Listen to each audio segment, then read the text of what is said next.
Hello, everyone. I am Coach Q, the founder of The Breakup, and I'm super excited to do a very important interview today with Miss Lakeisha Williams Till. And the reason why I'm doing this interview is going to speak for itself. Lakeisha has been through great tragedy, has gone through a very gruesome process of healing, and has now created a platform to help women all over the world to heal, to become better, to become whole after experiencing tragedy and trauma on a level that none of us could ever truly imagine. So please just get comfortable and really sit back and enjoy this interview. And really learn something. And if you have a platform out there that is going to be able to help and assist Lakeisha in what she's doing in her efforts, I want you to make sure that you reach out to me at Coach Q at thebreakup.com so that I can connect you all, because it's going to be really important that we make connections and that we help her to prevent families from experiencing the astronomical amount of pain that she has experienced over the years. As you know, normally I would be having the gala today, August 22nd, but we can't do it today due to COVID, but that's not going to stop us from sharing platforms and sharing people's story. So I'm going to bring in Keisha, and I'm super excited to have her join us today. Keisha, how are you? You did so good. You made me sound so important. You are. I appreciate that. Important. Oh my goodness. First of all, thank you for agreeing to this interview. I know that what we're going to discuss today is not easy to talk about. It is a reality. But I know that what you've been through is not just for you. It is for other people. People need your story. People need your wisdom. People need to see that they can live beyond tragedy, that they can live through the pain, that they can go through the process of healing, that they can get better, that they can get stronger, that they can become wiser. And that is why I have you here today. And this story it's heavy. So before we even get into the story, if you could just share with us who you are, just share with us a couple things about yourself. My name is Lakeisha Williams Till. I just turned 31. Yay me. Yeah. I am the sister, guardian, advocate, friend. I am everything you need me to be as long as you are striving to heal. I have no problem speaking on platforms like this. So I thank you for just giving people like me a voice to just have these types of platforms to just talk about situations like this, because as long as the conversation is constantly flowing, the awareness will always be there. I do appreciate you for doing this. I am the creator and founder of My Shade of Purple. I was really, really, really understanding from the very beginning that our situation was bigger than just us, because I saw it happening more and more, and I'll get into the story in a minute. But so I always knew that I was going to have to create something and find a way to have a testimony-based platform, to where it's victim focused, survivor focused, family focused, to where we're able to continue these conversations without the parameters that many organizations have around it, because I really wanted it to be testimony based, because hearing from the person who is going through literally helps you create the network that's needed and the resources that are needed to make sure that we just are moving forward, turning tragedy into triumph. Yes.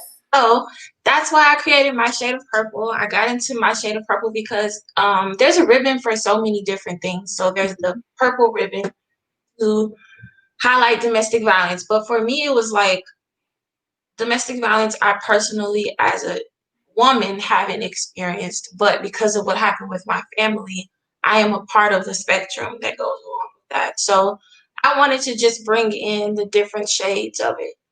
Purple has so many different colors, and I just didn't want to limit it to just a woman who has just experienced that abuse. There's men, there's women, there's forms. Like my Mhm. mother was the victim and I'm just the, aftermath person, but it still affects me in my personal everyday life. So I wanted to be sure to shed light on all angles of domestic violence. That's why I chose my shade of purple. Wow, I love it. I love my shade of purple. It really is. It gives everybody their own story, their own color.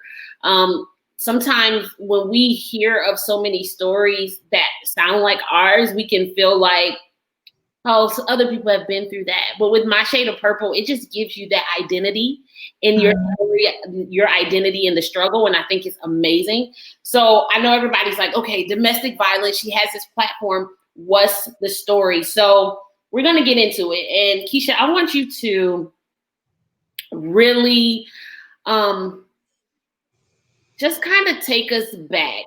You experienced great tragedy.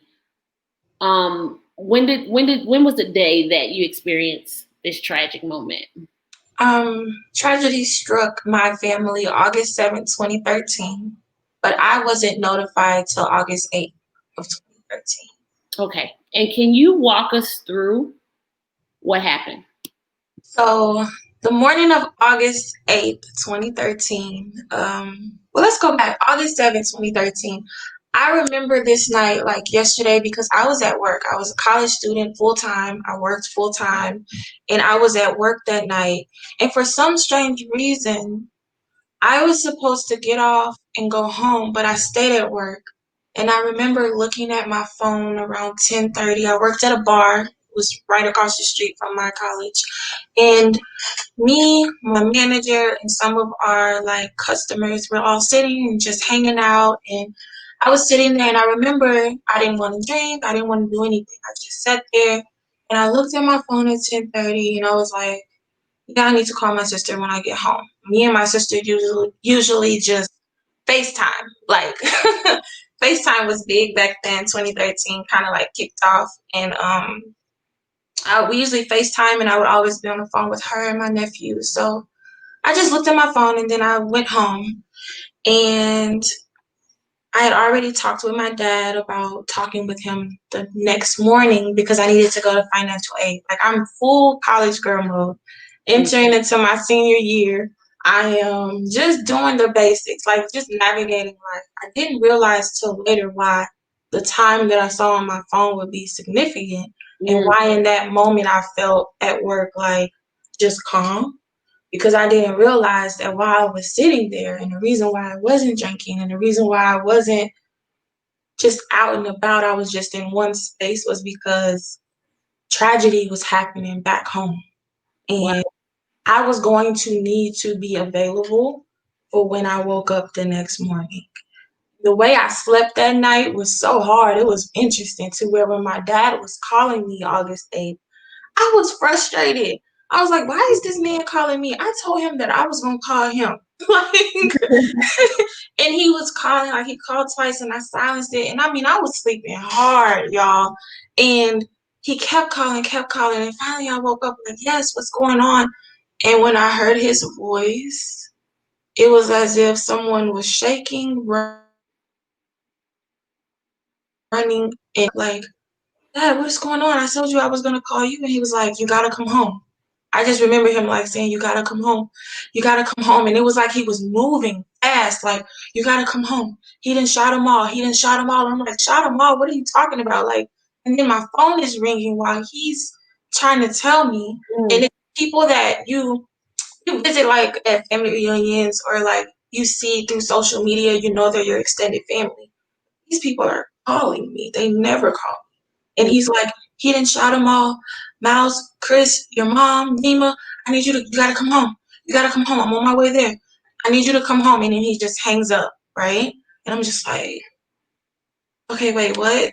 They've been shot? Like, and in my head, I honestly was like, well, they've been shot. So, I mean, I don't want to think of the worst right now. I'm like, and in my apartment, I was sitting on my bed and it was just very interesting because at the time I had like some underclassmen girls who were waiting for their apartment to be ready and stuff.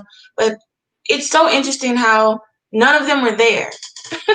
Like I was mhm. letting them sleep on my couches and stuff. Nobody was there but me. And I was like, that's not usually how it was going to be. Plus, I was dating someone at the time, and he wasn't even around. Like, it was just me receiving this info. So it's like you're in a state of shock.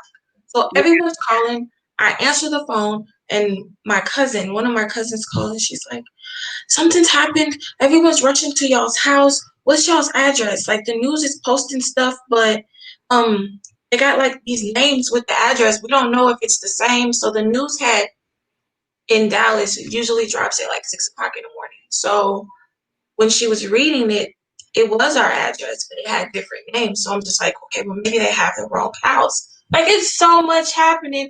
And I'm just like, I just woke up. It's 7 o'clock in the morning.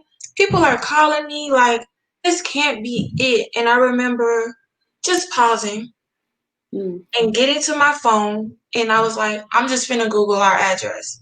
So I Googled it. And as soon as I pressed enter, what popped up was a video. And in the video was our house, my sister's car out front, and the news reporter. And I just lost it. Like, Mm. I fell out. Like, I couldn't even believe. And mind you, at the time, I'm in Huntsville, Texas, and we lived in DeSoto, Texas. So I was like a few hours away. I wasn't just right up the street or anything. Yeah. I knew I was going to have to get back. But when you're first being met with tragedy like this, you don't know who survived, you don't know who's alive, you don't know all the answers. But then I'm expected to just pick myself up, get in the car, and drive. Mm. Like, you Mm. don't know what to grab. It's like fight or flight. They say, like, this is flight. Like, these are the people I deal with every day. I grew up with this. My mom had established us in our home since my brothers were like toddlers. Like, we went to school there. Like, I knew every time I would come home from college on breaks or anything, I could just go to our house and someone would be there. You Right. know, like, it was like we were like the typical family. We weren't malicious to people. My mom was a nurse practitioner. She was active in her community service. She was just a pillar of our community. We went to the church there. Like, my sister worked for the government. She was a TSA agent. She had my nephew. He was 3 at the time. My sister was 27 at the time. And we were just all flowing. My sister was the oldest. Then there's me. I was 23 at the time. I have a brother right under me. He was 22, I want to say. We always right behind each other. Mm-hmm. And at the time, my 2 youngest brothers were 10 and 13. So we were a family of 5, plus my nephew, my mom's first grandson. And we just lived in this house for years. Like, we didn't bother people. We didn't do any of that. So I didn't understand, like, why this was happening to me, Mm-hmm. because there's no way for it to be made sense to me in my mind. Like, no way. Right. You get this news, you Google your address, your dad tells you that they all have been shot, but you still don't know to what extent, to what degree. Walk us through finding out what happened. Actually, what happened? How were they injured, and how did you find that out? So eventually, the one person I was waiting for to call me was, remember I said it's 5 of us, my sister, me, and I have a brother right under me. I was waiting for him to call me because my spirit said when Glenn calls me, like, he's going to tell me. And he calls me and he's like, are you on your way here? And I was like, yeah. And he was like, he gets quiet and he says, Mama and Nima didn't make it. And I was like, wait. He was like, and I don't know where Miles and Chris is or Colin. Like, I'm gonna figure it all out. Just get here. And then once you get here, I'm gonna find him. I'm gonna find him. And I just remember hanging up the phone because, your sister is like your first everything. Yeah. My mom passing is hard because I'm just like, what? But my sister was like my best friend. Mm-hmm. We talked every day. And I remember looking at the phone the night before, and I don't learn till years later. Like, that's the moment. Like, I should probably call. But even if I would have called at that moment, like, hell was breaking loose for my people. Like, nobody was safe. And I just feel like once I got in the car, I remember like some extended family that was near Huntsville like ran me off the road and got in a car with me and drove me back to Dallas. But I remember on that drive just feeling like my sister. Like this is I don't know what I was walking into. I didn't know what was about to happen next. I just knew like I needed to sit in silence because it's probably the last time that I'll be in silence. This is probably the last time that life will be as I knew of it at that moment. Like Yeah. that sense of normal. Like, because who we are is definitely about to change.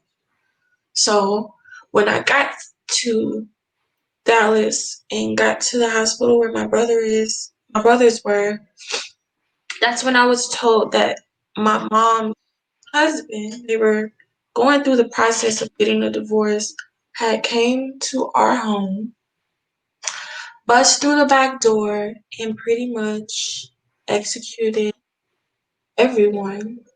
He threw a grenade into our house and blew it up and went on a mission. He executed my mom first.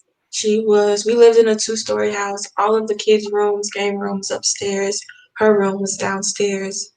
And then he went upstairs, and my sister was trying to protect the two youngest brothers and her son, because her son was there.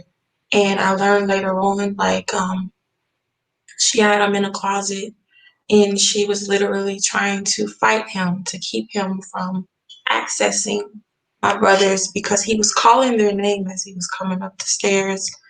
And he ended up executing her in front of them and then shooting my two younger brothers who were blocking my nephew from being seen. And then from there, I guess he exited the room they were in and he was found by the police down the hall in our game room area. And when I arrived, um, my brothers were in ICU fighting for their lives. Like, it had been a while since I'd been home. I think it was summer. I had chose to stay for summer. And the interesting thing is, August 1st, I remember my mom messaging me, asking me, was I coming home for my birthday? So everything happened August 7th. My birthday is August 11th.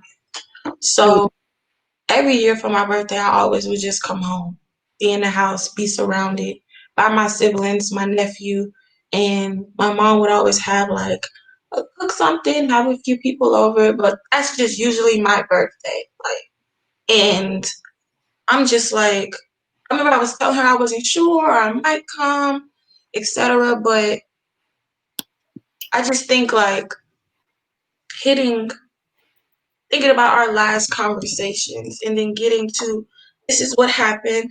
Now we're in the hospital, walking into the youngest brother, which was Miles. He was 10 room, and in his face, seeing me, he's like rising up and he's just like in a panic trying to tell me everything. They're snatching me like, you gotta come see Chris. And Christopher was 13 at the time. And I remember walking into his room and he's wide open. You can see everything. But he notices that I'm there. And through all the doctors and things, he's trying to raise up and tell me, like, this is what happened. This is it's not like it's okay. I need you to calm down. Like stuff is going off. Like the side. I'm like, I need you to calm down. Like he's wide open. Like what's happening? And understanding like he's in a position to where he might lose his life too. So it's like Mm. you just wake up one day and bang. There is no warning. Yeah. There's no, hey, let me coach you through this. There's none of that. This is like, this is what I have for you. And this is what you got to deal with and you got to figure out. And this is where you're at. Wow. That is just it is it is heart wrenching to even hear just what happened to your family. So you lose your mom. So he shot her. Where did he shoot her? and through the neck. I didn't learn that till years later. Mm, I didn't learn where my mom and sister were, the entry points were till the trial hit. okay. This happened 2013. I didn't learn until 2017, like Mm, exactly what happened, see the house, any of that. So yeah, he shot my mom through the neck and my sister through her ear. wow. So he shot both of them, and they died. They didn't make it to the hospital. And Mm-mm. then he shot both of your little brothers. Mhm. He didn't shoot your nephew. No, praise God. Praise God. How old was your nephew at the time? It's 3. He was 3. Gotcha. So you get there, you get to the hospital, both of your brothers in ICU. One of them you're not even sure will make it, the older one, the Christopher, the 13-year-old. That's pretty much what they're telling me, that they had him cut wide open because they couldn't figure out where the bleeding was coming from Mm, internally. So they was like packing him with like all of this stuff. But they pretty much told me like, if we take all of this stuff out and we can't catch where the bleeding is coming from to stop it, his chances of survival are slim. So, and what was interesting is the surgery, the day that they took him to do that surgery was the day of my birthday. mm, Like, I was gonna wake up and hear if my brother survived or if he didn't. Like, that's how crazy it was. wow. Like, you don't even think. Like, I was like hardcore excited about being in college, being away. Because, Mm, being in a family where it's a lot of siblings, y'all take y'all's turn babysitting everyone and doing this and that. And I had sacrificed so much of my time for my family, and I wouldn't change any of that. But it was finally time for me to discover me. mm-hmm. I have a little time to just figure out my career path, my goals and stuff. So it was like my mind wasn't on any of this ever happening to us. Right. Yeah, yeah. Like I told you, we kind of just mind our business and just was living our lives. Like everyone, like my brother that's under me, he was away at college too. So both of us were away. He just chose a college closer. Yeah. So it's like we were doing what we were supposed to do. My mom's vision for all of her children were for us to get older, get an education, and then start our lives. Mm, So this was just like an uppercut to existence. Like I don't even know how else to explain it. Like yeah. someone ripped out your entire self. Mm, You're supposed to just remain calm. Those parameters that they put around you. Like you want me to be calm, but all hell done broke loose. Like how does that work? Like so yeah, it was a day I'll never forget. yeah, never, I'm sure. And we are 7 years later and it still feels like yesterday. Yeah. Still feels like yesterday. 7 years, and Mhm. it feels like yesterday. So, in an instant, you said your life changed. You knew that on that car ride when you wanted to just experience silence, you knew that this is it.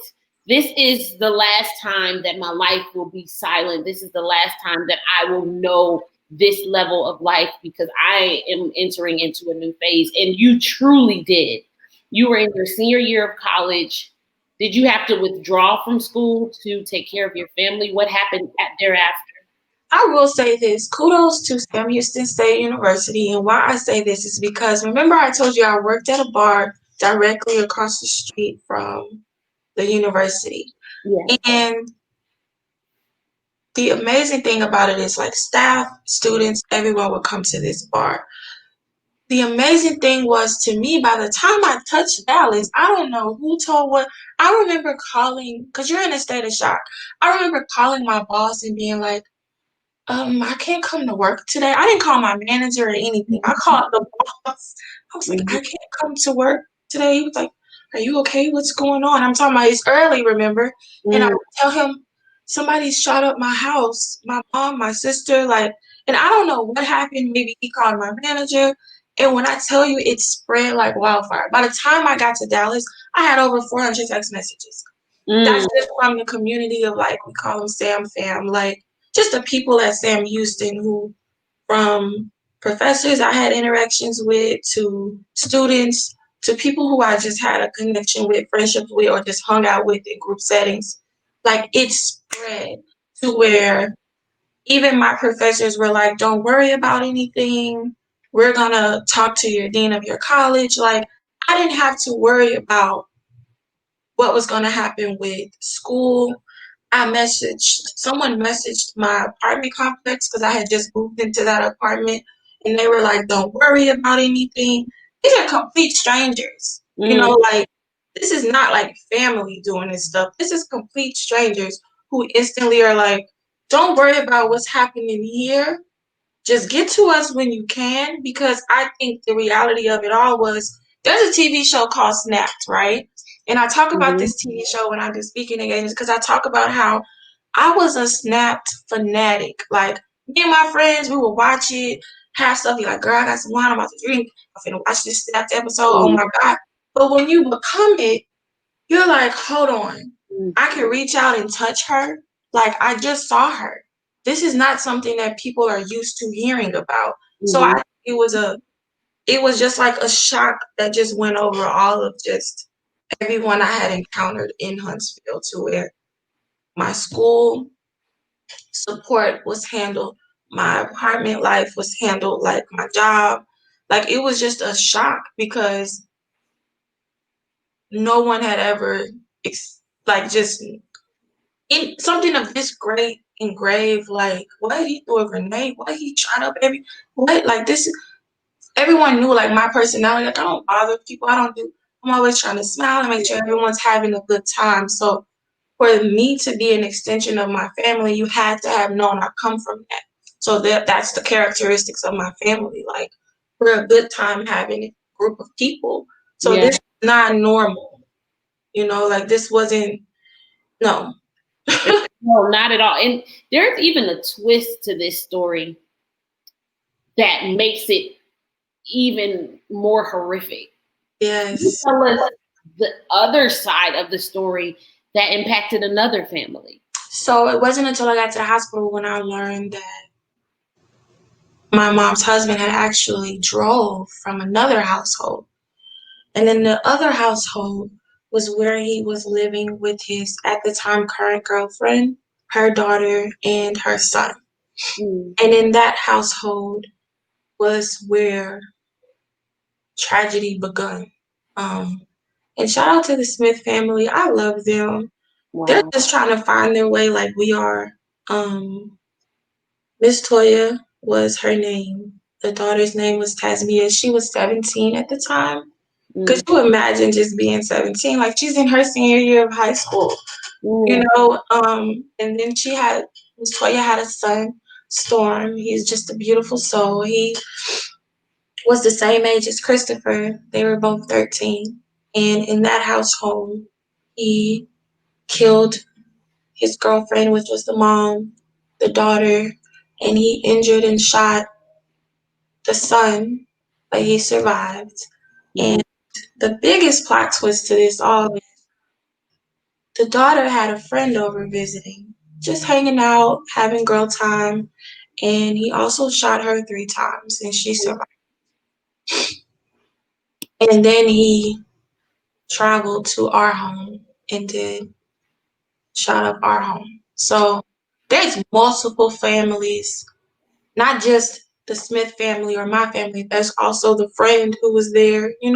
Think about how being 17 and stuff, and how we just go hang out at our girlfriend's house. Or I remember being in high school that age, and my volleyball teammates staying at my house with me and the brothers and everyone. Like, just being there, thinking you're just visiting, hanging out, and all of this stuff happens. Like, nobody wow. knew it was about to be the reality of it all. So 2 sets of families, 3 sets. I always include the friends family because they're beautiful people as well. Mhm, Because I couldn't imagine being a friend's mom getting a call like, "Wait, I left her over there to sleep." Like, wait, what? Yeah.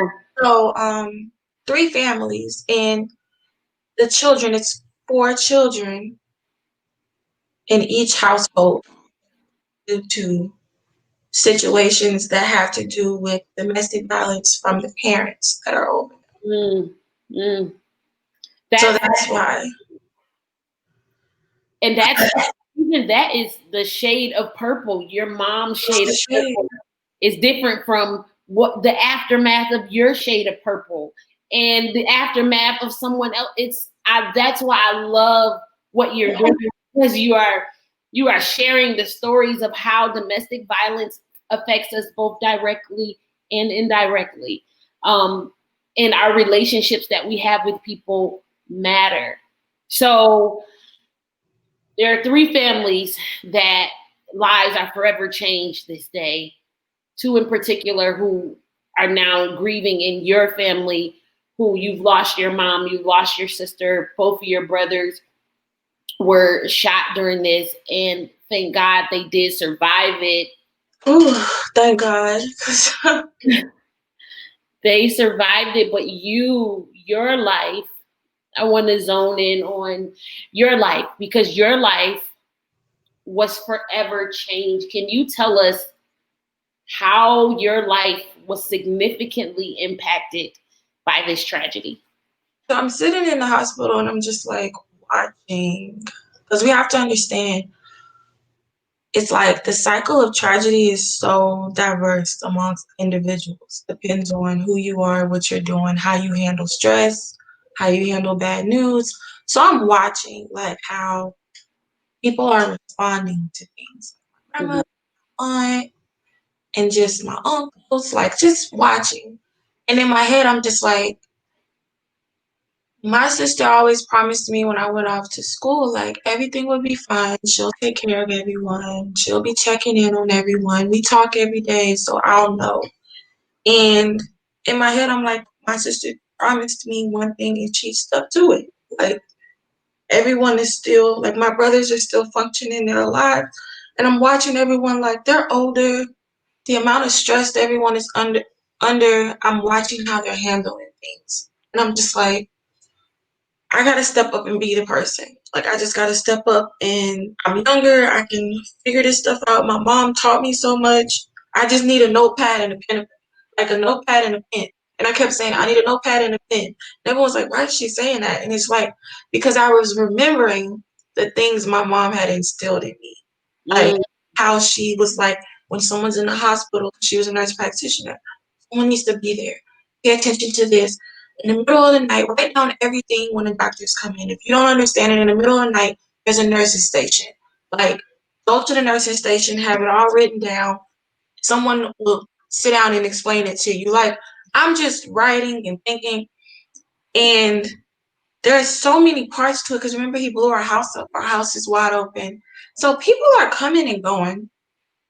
People are worried about these tangible things. Where is this? What is? But in my head, I'm like, we have two people here who mm, are fighting for their life and yeah. just witnessed hell Hmm. in front of them.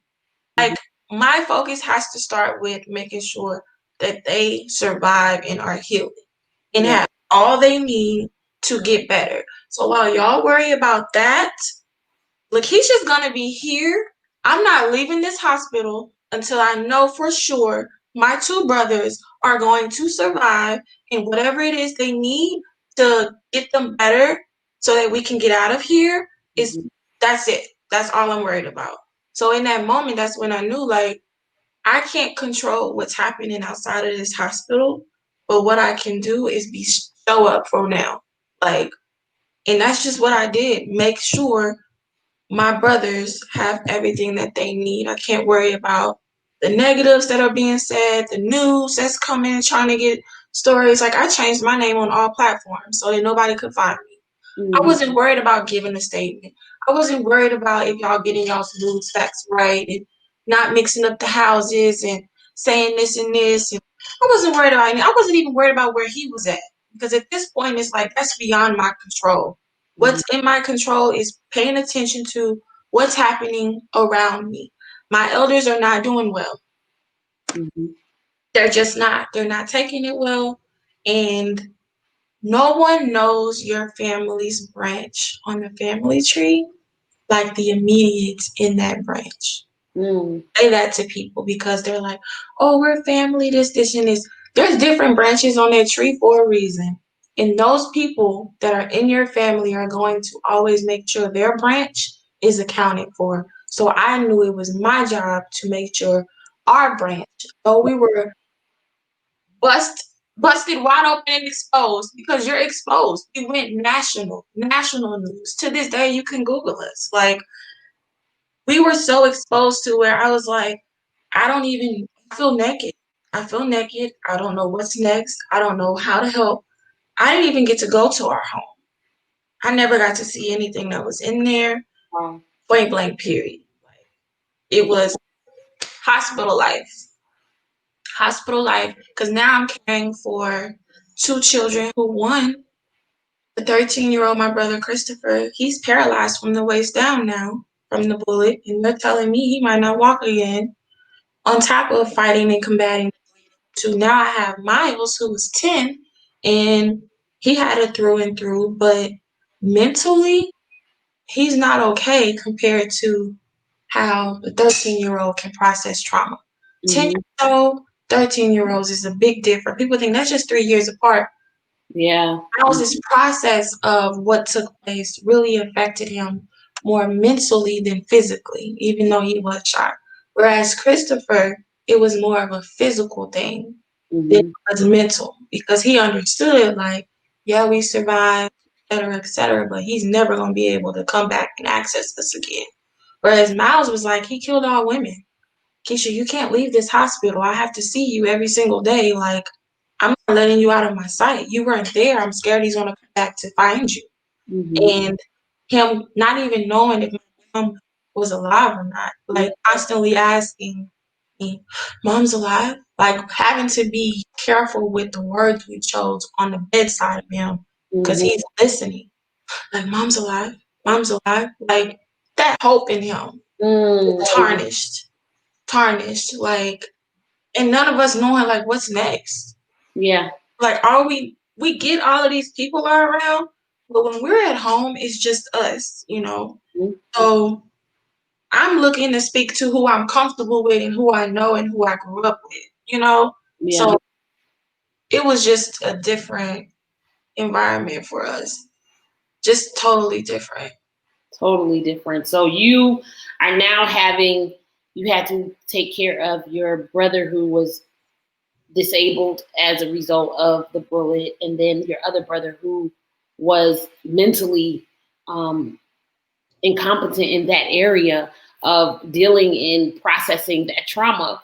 And so your life changed. Do you go back to school? Do you stay? What happens? Well, now it's like we gotta figure out where we gonna live because we can't go back to that house. He blew it up. Stuff is everywhere. Mhm. But we don't even get to think about that because right now we're having to live in the hospital for like, we lived in the hospital for like 2 months. Mm. It started at the beginning of August, yeah. And then Christopher had to go to a rehab facility for children.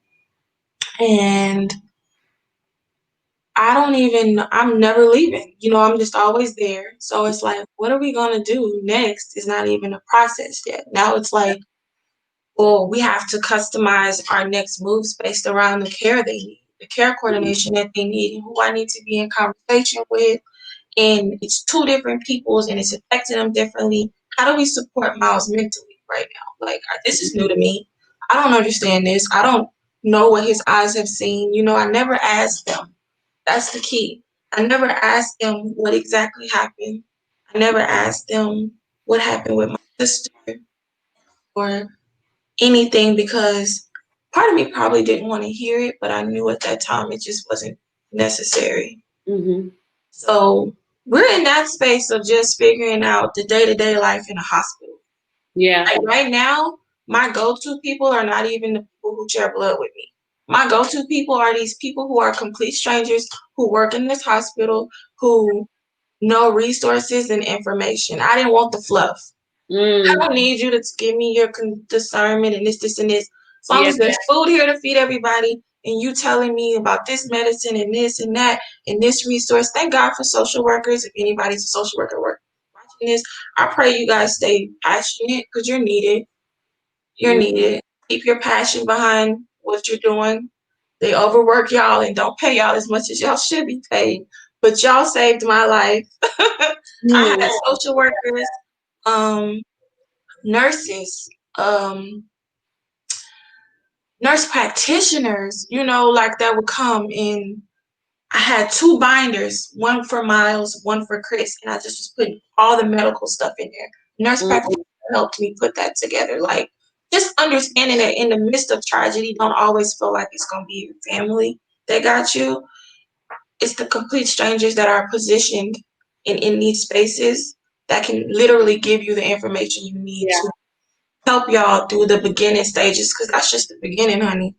Mhm. That's just the beginning. This is not even the climax and the rock. No, this is the beginning. So that's just pretty much how life was for a while. And then understanding that I had to be the one to continue their care, because in order for them to get released from the hospital, they had to have had someone in the family that was trained on the care to make sure that when they release this child, someone knows everything that's expected to help nurture this child back to good health. And Mhm. I was that person because I was always there. Like, I Mhm. was there. And when I was there, I was the one who was, they seen me writing stuff down, asking questions, like beating down the door. And it's hard trying to do all of that because I still didn't have time to like breathe. I'm still in shock. So I'm functioning in flight mode still. Like, Mhm. I'm just doing what I can, I haven't sat down since I got here. So you were on autopilot. I'm saying. And I remember in those spaces, I remember sometimes I just wanted somebody to come sit by me, hug me, and just let me cry. Mhm. Mhm. Nobody thought to do that.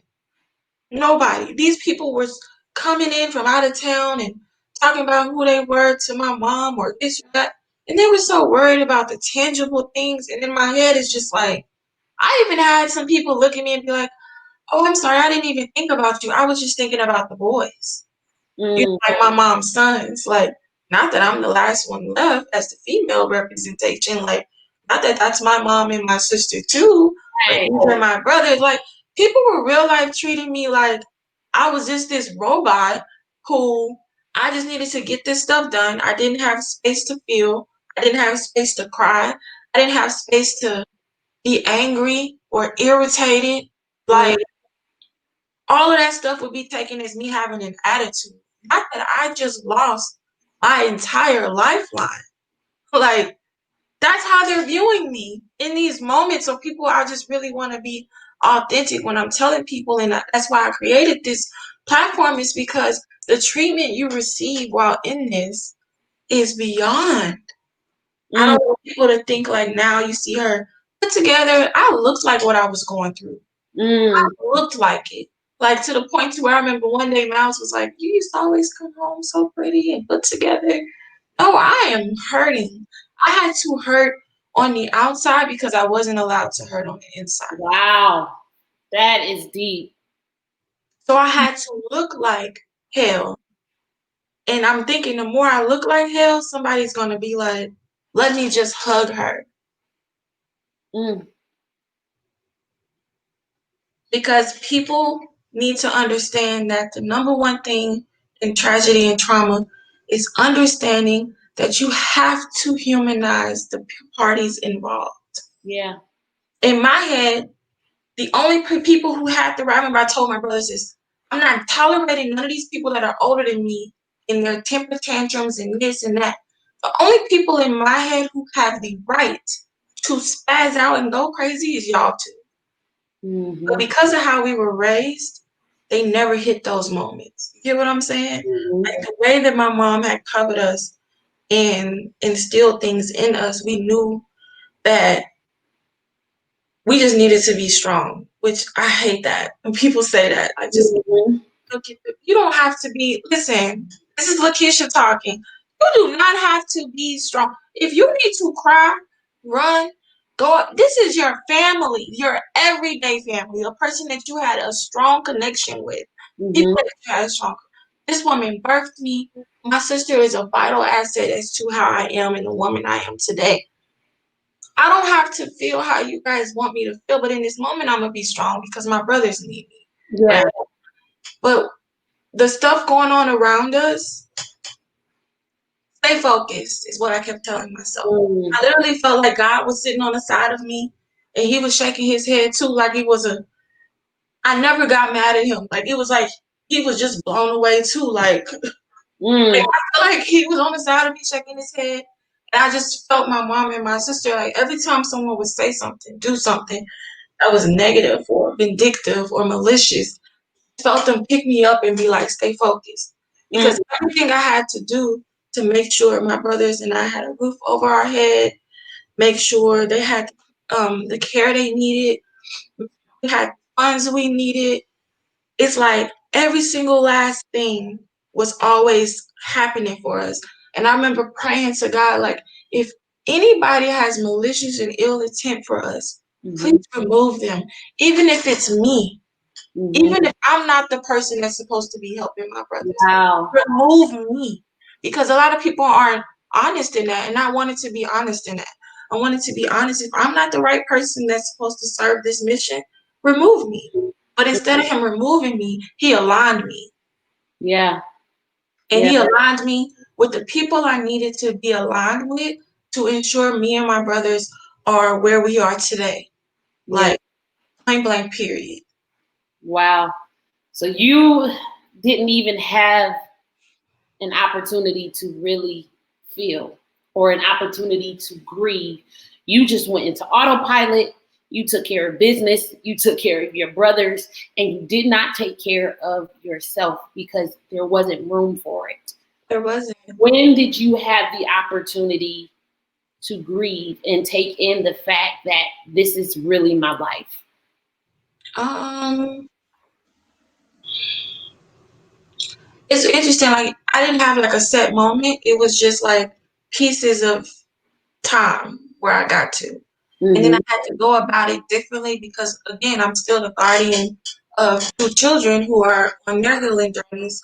So I remember going to the funeral. My brothers were in the hospital and sitting there, and it's like two caskets, and I'm just like, you still feel numb, like this is not real.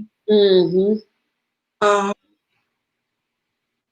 and then my brothers, they didn't get to go, so they didn't get to say goodbye or anything. And even when I decided to move us to a place to live and stuff, I still didn't. Like, I still had, because after the hospital, there's still constant stuff you got to do, counseling, this, that, therapy. There's a specialist for each organ in your body, apparently. That's how life hit this moment. I'm waking up every 4 hours to make sure the catheter is emptied and this and that, and I'm bathing both of them. And at the time, because Miles wasn't, I told you he was just afraid. I don't know. Like, he wouldn't leave my side. There's no going to the restroom by yourself or taking a shower. You in there too long. He coming in. He's trying to see what's going on. Like, it was like I never had the privacy to grieve. Because also remember, people aren't humanizing me. I'm Mm-hmm. the at their service. I'm the robot. Remember, like, so my tears would have to try to come quickly in the shower, but it couldn't come that fast because here come Miles. Like, you okay? What's going on here? You were just taking a long time. Like, you don't get those moments. It took years. And mind you, the first until the 2017 mark, I still wasn't clear on what exactly happened. You Mm-hmm. know? So I don't know how my sister was taken out or my mom was taken out or anything, what it looks like. I still haven't asked my brothers. I'm still just trying to get them. My goal for them was to get them back to functioning in our new normal age appropriately. Mm. You know? Okay. Yeah. But there's battles in that because Chris is like, I'm at a new school. was walking and playing basketball, and how are these kids gonna see me? Like the guy in the wheelchair? You know, like Mm, same thing with Miles. Like he wants to make sure he has on the shirt because he don't want nobody to see what happened to him.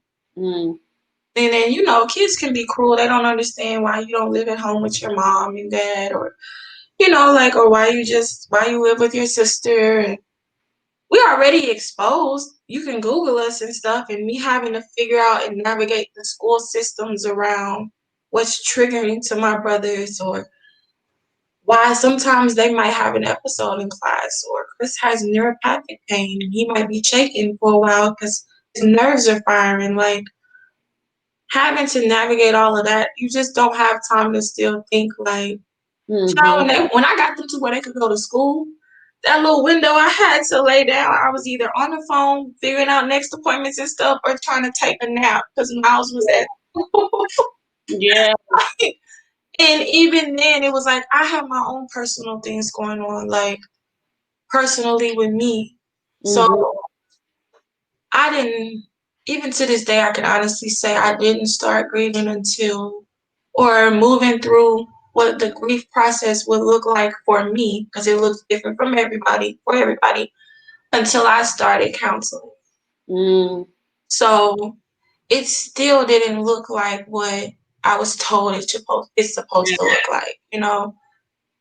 I've had my moments where I've broken down and cried and stuff like that, but it wasn't to the extent to where I feel like I've lost my mind by the grace of God, which when people get moved into those spaces, I completely can understand it. I don't expect anyone to have lost at the magnitude that I have and be okay.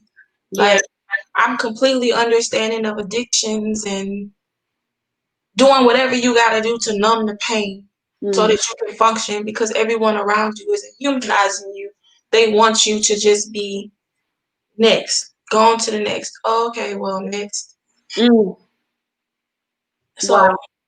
I thank God that I didn't turn to any of those avenues, and that's why I feel like my brother saved me, because Mm,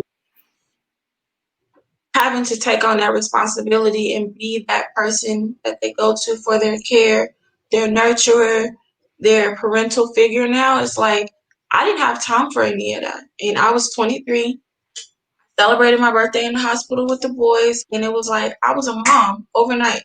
mm. Wow. And still today, you are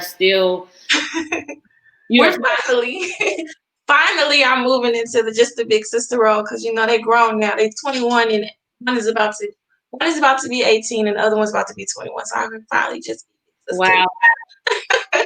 And are you now living your life? You finished college, right? I did struggle. I remember we went through the trial. Preparation for the trial was hard because it plays with your emotions. Because Mm, they'll set a date and they'll change it. They'll set a date, and I feel bad because I've had a lot of friendships throughout this, and we was all just trying to figure it out and stuff. And some days I would be up, some days I would be down. I wouldn't even know half the time what was happening. Like, why am mhm, I waking up feeling like this? And I remember it was hard. I remember I would have to drop classes. I just knew I needed to finish school. Like, I just knew. Like, there's no way I can take care of me and my brothers if I don't get a degree. Like, mm, need to just finish this. And I remember talking to Chris like, well, your therapy this month is gonna be real hectic, and we gotta be there. We gotta be there. I just need to drop this class. And I remember looking at his face, and he just like, dang, she gotta do something else for us. But it's just like, it's okay, because as long as you're walking and you're good, and then prepping us for the trial, and then resetting it. And it's just like, oh. So it was like I had to go through the trial in 2017. I had to get back. I had to graduate. Mind you, I just saw all of the stuff. mm. I'm saying autopsies, police cam videos, hearing 911 calls. I mean, and even in that, that's like reopening a That's another scar. trauma, you know? And Wow. I'm still expected to come back and act as if I didn't see any of that, and I gotta graduate. Mm, Like, you get what I'm saying? Like, so I never had that time to really just grieve, like, to just process through everything. It was like, nope, next thing, next thing. And it was like I had to graduate, and then Chris had to graduate. mm. you know? And of course, I wasn't finna do anything but celebrate that moment. I got my first child through school, high school. Yeah. He's going to college, like, and he's going to college walking. Wow. Remember, I told you, they said he probably would never walk again. And yes, he's on forum crutches, but he's going. And he's not staying in Texas, honey. He's going far. Yeah. Yeah. So it's like, there's been a lot of reasons why I should be angry, mad, and upset. I wasn't given the space to be that. But in hindsight, I could say even today, sitting here talking to you, he's making it all make sense as to why he customized it that way. Mm-hmm.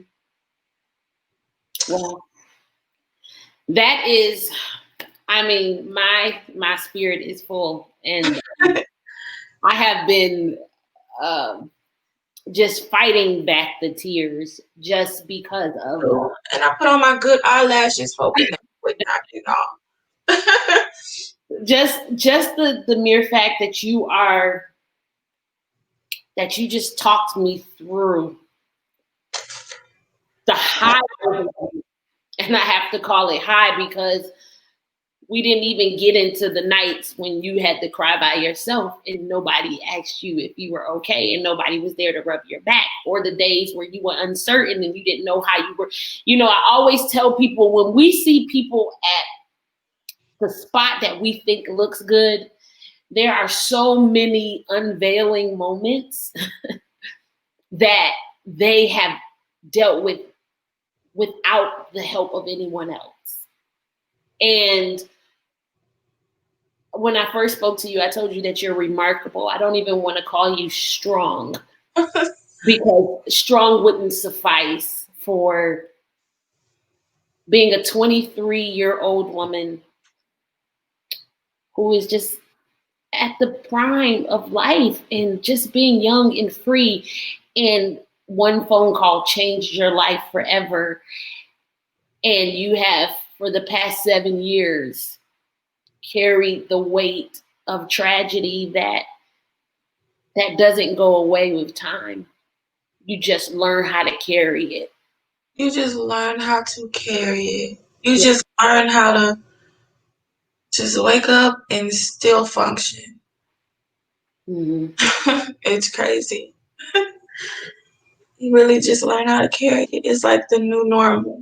And nothing's normal about it. Like, even when I hear people say, you were only 23, like my friends, like, you were only 23, like, because they're just now having kids and being married and stuff like that and having to run their own whole households and stuff. And I was doing this when in the 20s, honey. My whole 20s was that.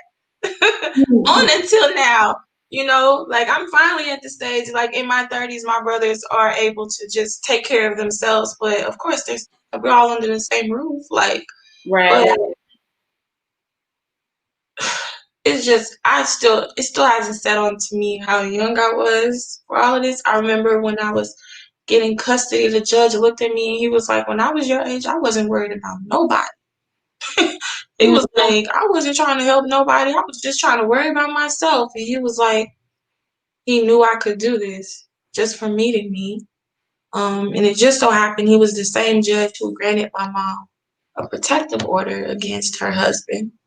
So he was like, you look like her. She tried to protect y'all, and he granted me custody. And we was like, oof, Wow. I might be too young, but I knew, like, from the people around me, I told you, the complete strangers who believed in me, who Mm. didn't know nothing about me, had no biased opinions to go by anything.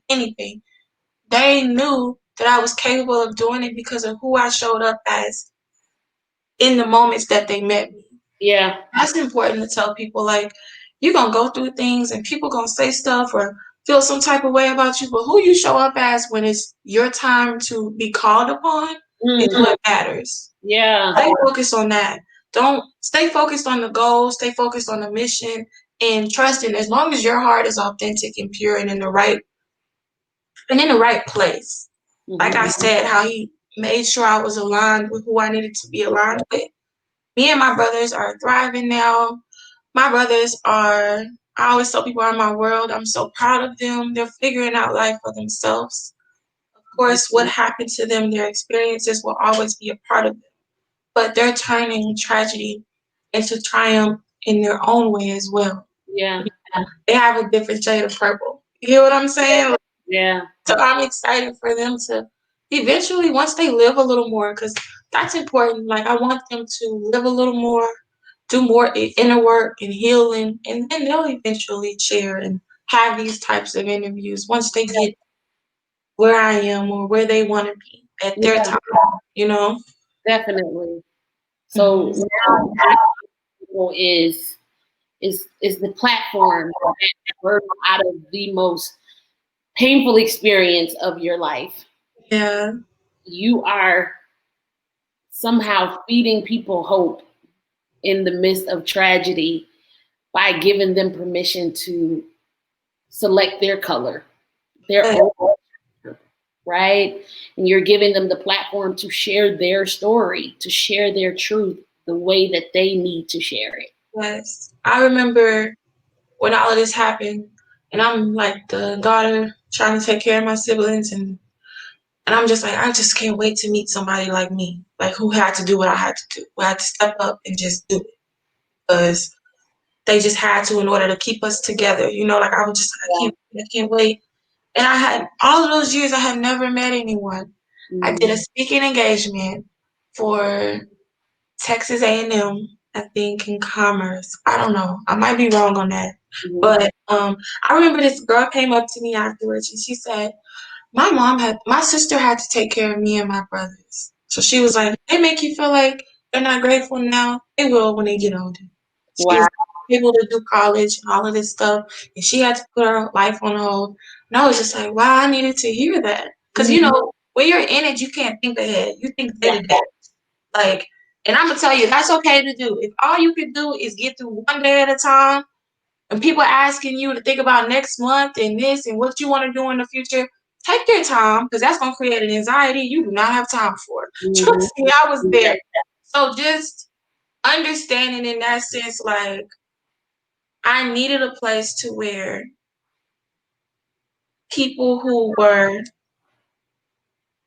at different angles of domestic violence can Mm-hmm. have a conversation. Like, my mom has friends who love her. I mean, love her to this day. It's hard for them to talk to me. They say I sound like her. Like, to this day, they miss her. They celebrate her birthdays. My sister has a best friend, and she has friends in a community of people that loved her. She was Mm-hmm. a beautiful spirit, like the most beautiful spirit I ever met in my life. Like, and they celebrate her. And I think for all of us, I didn't even realize this was a domestic violence situation until it was told to me that this is what it's classified as. And I think for all of us, I'm talking about my mom's friends, my sister's friends, my mom's sorority sisters, like everyone who has ever came into contact with us, none of us paid attention to what domestic violence was Mm-hmm. until this happened. Mm-hmm. And I tell people when something happens and a new thing is brought to you, it's for a reason. And I would have conversations with my mom's friends about how even in their dating lives, like if they were talked to a certain way or an instance would happen, they'll be like, I gotta get out of this. Like this isn't healthy. This Mm-hmm. isn't healthy. And Yeah. I was like, my friends too, my family members having altercations or interactions with their spouses. Like now everyone is awake.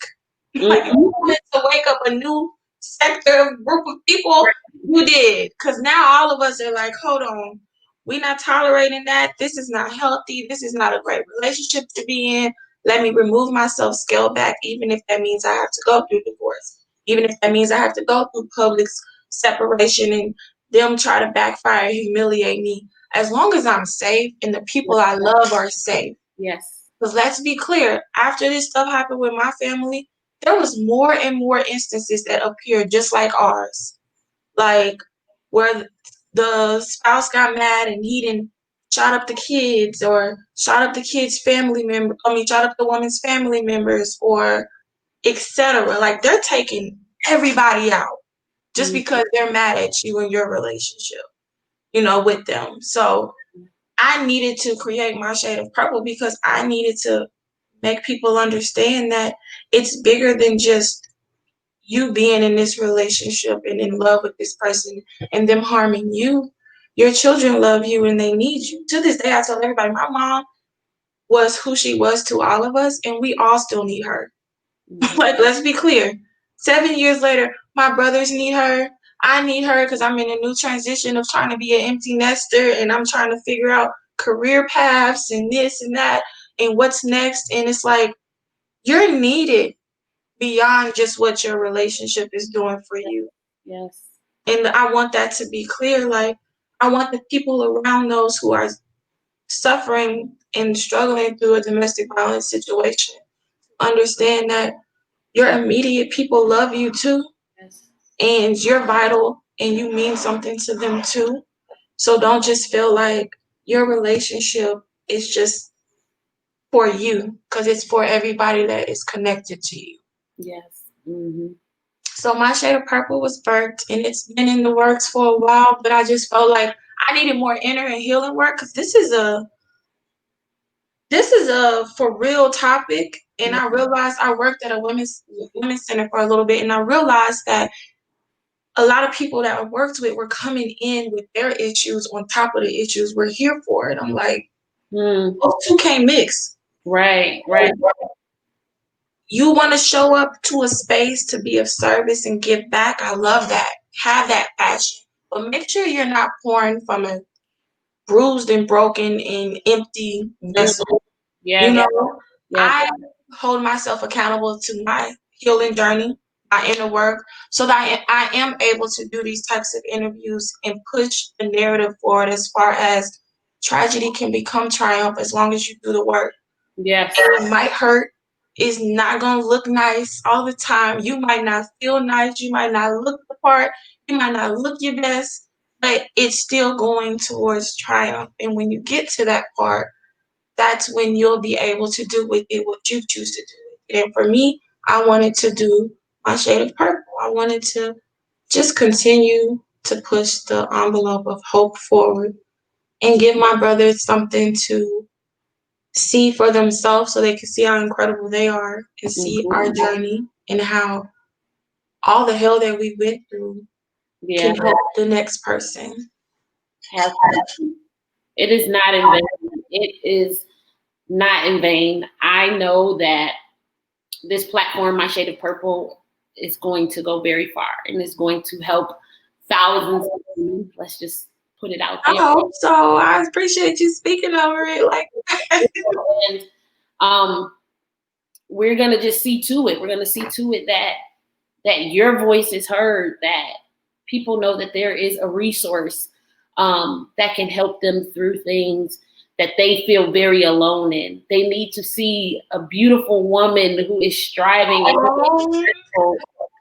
So they need to know that you don't have to look like what you've been through, that there is hope and there is light on the other side of pain and tragedy.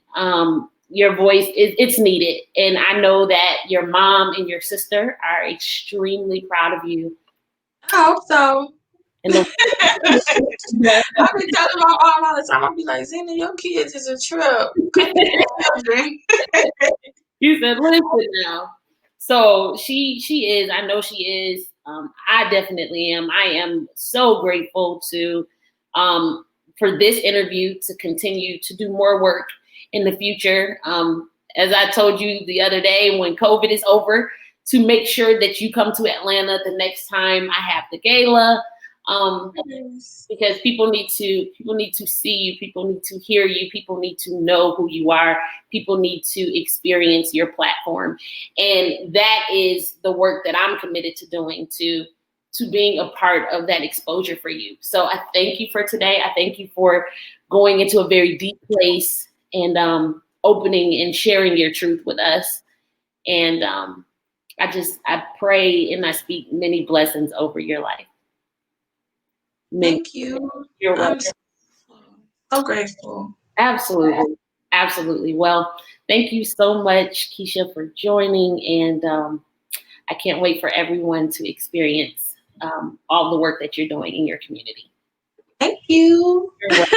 This is just the beginning, so join the journey. It's like I tell everybody, just join the journey.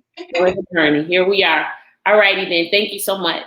Thank you. You have a great day. You too. Bye bye.